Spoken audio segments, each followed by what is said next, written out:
دیدی عکساتو دیگه جمع کردم، فکرتم حتی خیلی کم کردم. من میخواستم دنیا بهتر از این باشه، اما منم حقم بهتر از این آشه.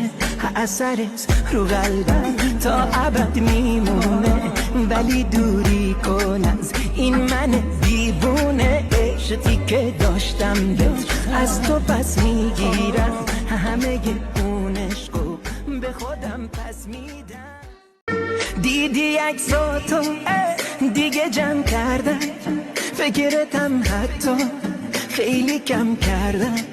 من میخواستم دنیا بهتر از این باشه، اما منم حقم بهتر از این آشه. اثرت رو قلبم تا ابد میمونه، ولی دوری کن از